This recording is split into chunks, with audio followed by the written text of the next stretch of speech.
ভুয়া বা জাল একটি ভূমি উন্নয়ন কর আদায়ের খাজনা বা রসিদ তৈরি করেছে। সাধারণ মানুষের ক্ষেত্রে বলবো যে এই ব্যাপারে সতর্ক থাকার জন্য, যাতে এরকম পন্থা পরবর্তীতে কেউ অবলম্বন না করে, তাহলে আমরা কঠোর আইনানুগ ব্যবস্থা গ্রহণ করব।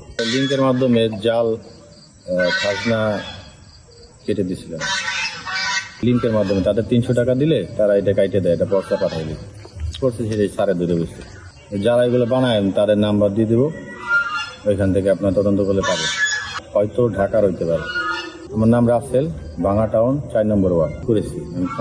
আমরা যেমনটি দেখছিলাম, আজকে হচ্ছে জনাব মোহাম্মদ রাসেল মিয়া, উনি যেটা করেছে, আমাদের সরকারি আদেশ অমান্য করে ভূমি উন্নয়ন কর আদায়ের যে রসিদ বা খাজনা, অনুরূপ ভুয়া বা জাল একটি ভূমি উন্নয়ন কর আদায়ের খাজনা বা রসিদ তৈরি করেছে। এটা হচ্ছে উনি যেটা বলছিলেন যে একটা ফিশিং লিঙ্কের মাধ্যমে বা একটা ভুয়া ওয়েবসাইটের মাধ্যমে উনি এরকম তৈরি করেছে।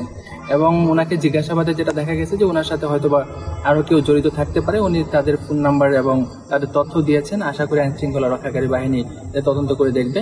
আর আজকে যে অপরাধ উনি করেছেন, এটাতে হচ্ছে আমরা মোবাইল কোর্টের মাধ্যমে 20 দিনের জেল দিয়েছি। আর আমি সাধারণ মানুষের ক্ষেত্রে বলবো যে এই ব্যাপারে সতর্ক থাকার জন্য, যাতে এরকম পন্থা পরবর্তীতে কেউ অবলম্বন না করে, তাহলে আমরা কঠোর আইনানুগ ব্যবস্থা গ্রহণ করব।